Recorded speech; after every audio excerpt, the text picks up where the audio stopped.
आज ईद के शुभ अवसर पर मैं मुस्लिम बंधुओं को बधाई देता हूं और अपनी शुभकामनाएं देता हूं। ईद एक भाईचारा, भगवान से प्रार्थना और गरीबों का मदद करने का अवसर है। रमजान के अंत में जो सेलिब्रेशन करने का मौका है और मैं चाहता हूं कि सब लोग ईद को हर्षोल्लास से मनाएं, लेकिन जो सरकार का आदेश है सोशल डिस्टेंसिंग का तथा अन्य आदेशों का पालना करते रहे। हिमाचल प्रदेश में कुल मिला के 191 केसेस कोविड-19 पॉजिटिव के हुए हैं और 124 केसेस इस वक्त एक्टिव है और 59 केसेस जो ट्रीटमेंट के उपरांत डिस्चार्ज हुए हैं। पूरे देश में 1,31,000 केसेस हुए हैं और एक ही दिन में 6,700 केसेस हुए हैं और डेथ अब तक 3,800 हुए हैं। रिकवरी परसेंटेज बढ़ते बढ़ते अब 42% हुआ है। लेकिन इस हालात में हमें बहुत ही ज्यादा सतर्क रहने की आवश्यकता है। हिमाचल प्रदेश में जो पॉजिटिव केसेस शुरू हुआ है वो बाहरी राज्यों से जो हिमाचल आए, वे कैरियर बन के आए। इनमें से मैक्सिमम लोग इंस्टीट्यूशनल क्वारंटाइन में हैं और बहुत कम होम क्वारंटाइन में हैं और पूरा प्रिकॉशंस लिया जा रहा है। हम कॉन्टैक्ट ट्रेसिंग करते करते जो इन्फेक्शन चेन को काटते जा रहे हैं। ये बैटल जीतने में हम कामयाब होंगे, लेकिन लोगों को सतर्क रहने की आवश्यकता है। कुछ एक होम क्वारंटाइन का वायलेशन अभी भी हमें देखने को मिल रहा है, इस पर हम कार्रवाई करते जा रहे हैं। आने वाले दिनों में और सुविधा भी, जैसे नाई का दुकान या बसों की सर्विस वगैरह हो सकता है और इस सुविधा को उपलब्ध करवाते वक्त भी सोशल डिस्टेंसिंग का मेंटेन करना अनिवार्य है, मास्क पहनना अनिवार्य है और हैंड वॉश करना भी अनिवार्य है। जितना हम ज्यादा प्रिकॉशन लेते हैं उतना ही हम प्रदेश में इस महामारी को रोकथाम करने में कामयाब रहते हैं। भारत सरकार के आदेश के मुताबिक शाम को 7 बजे से लेकर सवेरे 7 बजे तक नॉन एसेंशियल मूवमेंट प्रोहिबिटेड है। फिर भी हम देखते हैं कि कुछ लोग इस वक्त भी मूवमेंट करते रहते हैं, ये सही नहीं है। Non essential movement totally band है। कुछ लोग बाहरी राज्यों से जो तहसीलदार आदि लोगों से परमिट लेके हिमाचल आते हैं। हमारे अंडरस्टैंडिंग के मुताबिक बाहरी राज्यों से आने वाले सिर्फ डिस्ट्रिक्ट मजिस्ट्रेट का पास लेके ही आना है और यहाँ जो क्वारंटाइन करने के बारे में जो डिसीजन है उसका उनको पालन करना होगा। सेरिबरस नाम का एक ट्रोजन वायरस इस्तेमाल किया जा रहा है कोविड-19 के लिंक्स भेज के। इस लिंक को कभी हमें खोलना नहीं चाहिए और कोविड-19 के बारे में ऑथराइज्ड वेब पोर्टल है उसी का इस्तेमाल करना चाहिए।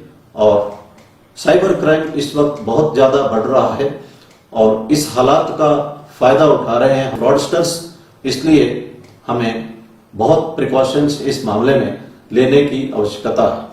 हमने देखा है कि इस वक्त लाखों लोग एक दूसरे का मदद करने में आगे आए हैं, particularly Tibetan community, Sikh community, Radha Swami Satsang और सत्य साई सेवा दल आगे आए हैं। ये बहुत ही संतोषजनक है। यहाँ गुरुद्वारा में देखा गया कि पिछले 2 महीने से पैक्ड फूड लोगों को देते आ रहे हैं। ये कभी थकने वाले नहीं हैं। गुरु गोविंद सिंह जी ने कहा है कि ऐसे अवसर पर शत्रुओं को भी मदद करना चाहिए। एक इंस्टेंस का जिक्र मैं करना चाहता हूं। कन्या नाम का एक वाटर कैरियर जब सिख और मुगलों के बीच में बैटल हो रहा था, वो इंजूर्ड शत्रुओं को पानी पिला रहा था। उसको रस्सी से बांध के गुरु गोविंद सिंह के सामने लाते हैं सजा के लिए।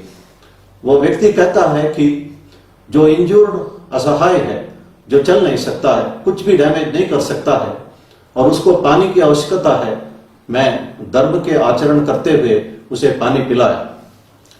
श्री गुरु गोविंद सिंह ने उनको बैंडेज और दवाई देते हैं और कहते हैं अगली बार तुम जब इंजूर्ड को पानी पिलाते वक्त उसका मेडिसिन डाल के इंजरी के लिए पट्टी भी बांधो। उन्होंने उस वक्त सही संदेश दिया कि ऐसे हालात में शत्रुओं को भी हम शत्रुत्व भूल के मदद करना चाहिए। गुरु नानक जी ने कहा है कि जो कमा के खाता है और कमाई को बांटता है वो नानक वो सही रास्ता जानता है। सिख कम्युनिटी में यह हमें देखने को मिलता है। इसलिए मैं कह सकता हूं कि I have highest respect for Sikh community. वे हमेशा एक साइंटिफिक टेम्पर दिखाते हुए हर फील्ड में एक्सेल किए हैं। भारतवर्ष के इकोनॉमी के लिए सिख कम्युनिटी का योगदान सब्सटैंशियल है। दुनिया भर में सिख कम्युनिटी के लोग जो है ऑनेस्टी, हार्डवर्क, इंटीग्रिटी और चैरिटी के लिए मशहूर है। इन लोगों ने भारतवर्ष का इमेज पूरे दुनिया में ऊंचा किया है।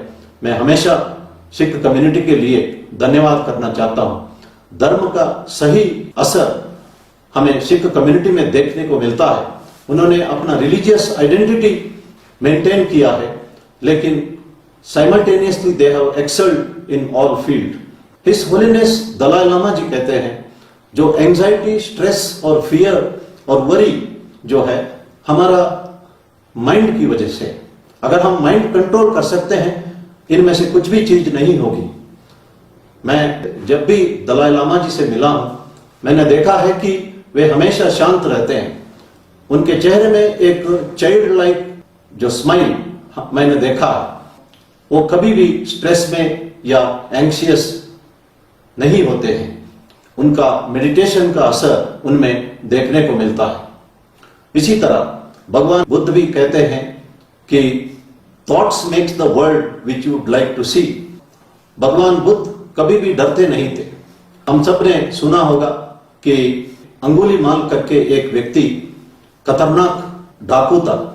उसने 999 लोगों का उंगली काट के अपना माला बना के अपने गले में डालता था। जब 1000वां व्यक्ति उन्होंने सामना किया वो गौतम बुद्ध का। गौतम बुद्ध शांत रहे, उनको जो चाहे वो दिया और उनके फेस में स्माइलिंग देख के अंगुलीमाल हैरान हो गया। उसने कहा कि मैं जिसके सामने गया हूं वो डर के कांपते थे, लेकिन मैं पहला व्यक्ति देखा जो इतना शांत और स्माइलिंग फेस के रहने वाले। जब सच्चाई जानने पर वो गौतम बुद्ध से माफी मांगता है और उनका चेला बन जाता है। इसी तरह स्वामी विवेकानंद जी ने भी कहा है, thoughts make the world which you would like to see. Swami Vivekananda भी कभी डरते नहीं थे। जब वो जंगल के रास्ते में जा रहे थे, एक शेर सामने आया और वे बिल्कुल शांत होकर एक जगह बैठे रहे और शेर अपने आप चला गया। इसी तरह अमेरिका में वे जब भाषण दे रहे थे, उस वक्त भी किसी ने फायरिंग किया और सारे लोग भागे, लेकिन विवेकानंद जी अपने जगह पर खड़े रहे। उनका कंसंट्रेशन ट्रेमेंडस था। एक बार ब्रिज में कुछ लोग यंगस्टर्स जो एग शेल्स को नदी में जो फ्लोट कर रहे थे उसको शूट कर रहे थे, वो कामयाब नहीं हो रहे थे और स्वामी विवेकानंद जी ने राइफल ले ली। विदाउट एनी प्रैक्टिस सारे एग शेल्स को एक के बाद एक शूट करते गए और उनका निशाना परफेक्ट था। उस वक्त उन्होंने कहा था कि जब हम माइंड को कंसंट्रेट करके शूट करते हैं तो सब कुछ संभव है, निशाना छूट नहीं सकता। दूसरा इंसिडेंट, स्वामी विवेकानंद जी जब शिकागो में थे, वे लाइब्रेरी से किताब लेते थे और हर रोज किताब लेके अगला दिन सवेरे वापस करते थे। इस तरह सैकड़ों किताब लेने के उपरांत लाइब्रेरियन ने स्वामी विवेकानंद जी को कहा है कि अगर आपने पढ़ना नहीं है तो किताबें क्यों ले जा रहे हो। स्वामी विवेकानंद जी ने कहा, जो मैंने किताब ले गया था उनमें से एक किताब ले लो, किसी भी पेज ले लो और किसी भी पैराग्राफ देख लो और मेरे से पूछ ले लो। और उन्होंने पूरा पैराग्राफ एग्जैक्टली रिप्रोड्यूस किया। यह एक सच्ची घटना है। माइंड की कंसंट्रेशन से सब कुछ संभव है। स्वामी विवेकानंद जी के बारे में कहा जाता है कि इतना ज्यादा माइंड का कंट्रोल उन पे इसलिए था कि श्री रामकृष्ण परमहंस जी कहते हैं कि वे सप्तऋषि का एक अवतार थे। इस पर विश्वास करना नहीं करना ये सब आपका डिस्क्रिप्शन है, लेकिन एक घटना, सच्ची घटना विवेकानंद जी के जिंदगी में मैं बताना चाहता हूं। 1893 में डिकिंसन नाम का एक अमेरिकन शिकागो में स्वामी विवेकानंद जी से रिक्वेस्ट करता है कि उन्हें शिष्य मानिए। स्वामी विवेकानंद जी कहते हैं कि मैं तुम्हारा गुरु नहीं हूं, तुम्हारा गुरु बाद में आएगा और वो जिस दिन आपको एक सिल्वर कप देगा उस दिन समझ लेना कि वही आपका गुरु है।